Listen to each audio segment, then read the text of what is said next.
নমস্কাৰ, মোৰ নাম মিছ নাঞ্জিলা বেগম। মই নৱম শ্ৰেণীৰ ছাত্ৰী। নমস্কাৰ, মোৰ নাম মিছ হাৰিকা বেগম। মই নৱম শ্ৰেণীৰ ছাত্ৰী। নমস্কাৰ, মোৰ নাম মিছ নাৰ্জিছ চৌজানা। মই নৱম শ্ৰেণীৰ ছাত্ৰী। আজিৰ বিষয়টো হৈছে গ্ৰীণ ইন'ভেশ্যন হাব।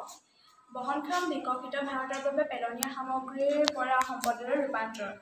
ভাৰতবৰ্ষত প্ৰতি বছৰে 60 লাখলৈ পেলনীয়া সামগ্ৰী গোট খায়, যি আমাৰ খেতিপথাৰৰ পৰা আৰম্ভ কৰি আমাৰ চৌপাশৰ পৰিৱেশ বিনষ্ট হৈ পৰিছে। ইয়াৰ ফলত বিভিন্ন বেমাৰ আজাৰ বৃদ্ধি পায়, লগতে পৰিস্থিতি তন্ত্ৰলৈ ভাবুকি কঢ়িয়াই আনে আৰু বতৰ পৰিৱৰ্তনৰো প্ৰভাৱ পেলায়। যদি ভাৰতবৰ্ষ 1947 চনৰ ভিতৰত এখন বিকশিত ভাৰত হিচাপে গঢ় লৈ উঠিব বিচাৰে, তেন্তে আমি প্ৰতিজনে নাগৰিক বহনক্ষম উন্নতিৰ ওপৰত গুৰুত্ব দিব লাগিব, য'ত উন্নয়ন আৰু পৰিৱেশ হাতে হাত ধৰি খোজ দিব পাৰে। আমি প্ৰতিখন জিলাত এটা গ্ৰীণ ইনোভেশ্যন হাব স্থাপন কৰিব লাগিব, একোটাকৈ কেন্দ্ৰ স্থাপন কৰিব লাগিব আৰু প্ৰযুক্তিবিদ্যাৰ সহায়ত বা সামাজিক অংশগ্ৰহণৰ যোগেদি পেলনীয়া দ্ৰব্যক সম্পদলৈ ৰূপান্তৰ কৰিব পাৰি।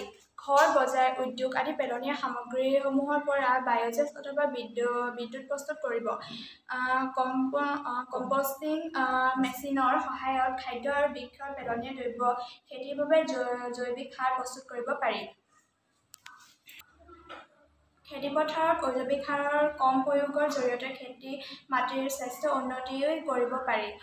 প্লাষ্টিক আৱৰ্জনাসমূহৰ পুনৰ ব্যৱহাৰ কৰি কিছুমান ঘৰুৱা ব্যৱহাৰযোগ্য বস্তু প্ৰস্তুত কৰিব পাৰি। উদ্যোগীসকলক মেড ইন ইণ্ডিয়া সামগ্ৰী প্ৰস্তুত কৰিবলৈ অনুপ্ৰাণিত কৰিব লাগিব।